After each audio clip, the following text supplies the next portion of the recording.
আমাদের এই দাবির গণস্বাক্ষর কর্মসূচির একটি অন্যতম অংশ হিসেবে ধরে যেটা রাখতে চাচ্ছি সেটা হচ্ছে আমরা নানান রাজনৈতিক দল পর্যন্ত যাব আমাদের এই 11 দফা দাবি নিয়ে। আমরা দেখতে চাই, আমরাও জানতে চাই আমাদের শিক্ষার্থীদের প্রতি আমাদের বাংলাদেশের রাজনৈতিক দলের কতটুকু সহমত রয়েছে।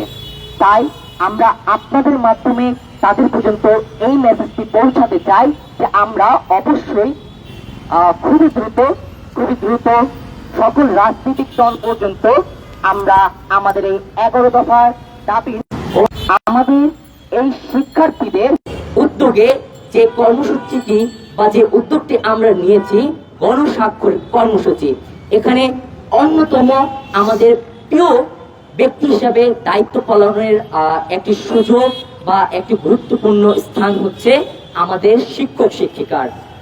আমরা অসংখ্য শিক্ষকদের সাথে খুবই দ্রুত যোগাযোগ করব এবং এই ভিডিও বার্তার মাধ্যমেও আমরা এইটা স্যারদের পর্যন্ত পৌঁছাতে চাই যে স্যাররা আপনারা আমাদের সঙ্গে যোগাযোগ করুন বা আমরা যখন যোগাযোগ করব আমাদেরকে সর্বোচ্চ সহযোগিতা করুন। কেননা শিক্ষার্থী হয়ে পুরো বাংলাদেশ ব্যাপী গণস্বাক্ষর সংগ্রহ করা খুবই একটি কষ্টকর কাজ হলেও এটি সহজ করে তুলতে পারবেন আমাদের শিক্ষক মন্ডলীগণ। এবং এছাড়াও আমরা দেশের নানান জায়গায় নানান স্থানে এই গণস্বাক্ষর কর্মসূচি আমরা চলমান রাখবো ইনশাআল্লাহ। আমাদের যে 11 দফা দাবিটি যেটি ইতিমধ্যে আপনাদের সামনে প্রকাশ করা হয়েছে, এটি কতটুকু যৌক্তিক এটা যদি আপনাদের কাছে প্রশ্ন করা হয় বা আপনারা যদি আমাদের কাছে প্রশ্ন করেন সেই ক্ষেত্রে আমরা কি উত্তর দিতে পারি? আমরা যে আমাদের প্রথম দাবির মধ্যে যে বলতেছি যে জিডিপি, বাংলাদেশের জিডিপি অনুসারে 6% বরাদ্দ রাখতে হবে শিক্ষা খাতে, এটা আসলে কেন বা এটা কি প্রয়োজন আছে? এটা কি শিক্ষা খাত পরিবর্তন করে দিবে বা এটা আমাদের জনগণের লাভ কি?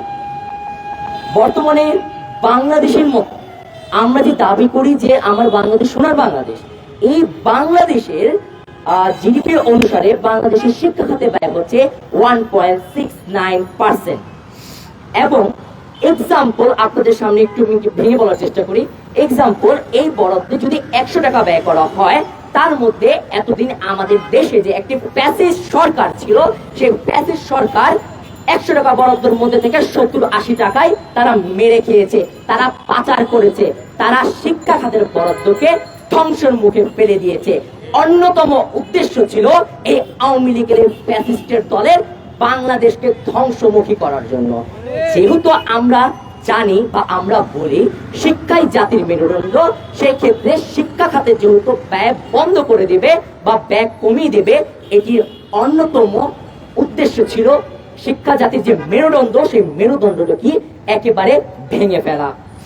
এবং সেই সাথে আপনাদেরকে এটা অবশ্যই জানা উচিত যে বাংলাদেশের যে শিক্ষা খাত 2023-24 এবং 23-24 এখানে যে জিনিসটা আমরা একটু বিশেষভাবে দেখতে পারি, আমরা যে শিক্ষা খাতে যে বরাদ্দ পেয়েছিলাম সেটা শুধুমাত্র শিক্ষা খাতে নয়, সেটা শুধুমাত্র শিক্ষা খাতে নয়, স্পষ্ট লেখা ছিল বা স্পষ্ট যে আমাদের বাজেটের যে ভেঙে ভেঙে যেখানে ব্যাখ্যা ছিল সেখানে বলা ছিল শিক্ষা ও প্রযুক্তি খাতে এ ব্যয় বহন করা হবে। কিন্তু অন্যদিকে আমরা দেখতে পাচ্ছি ইউনেস্কোর পরামর্শ অনুযায়ী একটা দেশের শিক্ষা খাতের সর্বনিম্ন হওয়া উচিত 6%, কিন্তু বাংলাদেশের দেশে তো 6%-এর অর্ধেক অর্থাৎ 3ও নেই বাংলাদেশের মধ্যে।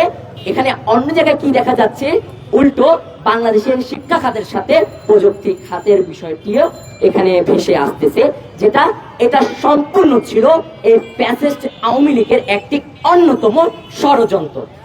এবং আলহামদুলিল্লাহ আমরা ছাত্র জনতার এই গণ অভ্যুত্থানের মাধ্যমে বাংলাদেশ আজকে একটি গণ অভ্যুত্থানের মাধ্যমে স্বাধীন আছে। এবং এই স্বাধীন দেশ বা এই দেশে এখনই আমাদের সময় বাংলাদেশকে সংস্কার করা এবং এই সংস্কারের অন্যতম উদ্যোক্তা হিসেবে, অন্যতম পার্ট হিসেবে আমরা বাংলাদেশের সচেতন শিক্ষার্থী সমাজ এই প্ল্যাটফর্মটা থাকতে চাই। এই কারণেই আমাদের এই বৃহত্তম রাষ্ট্রের সাথে এই 11 দফা।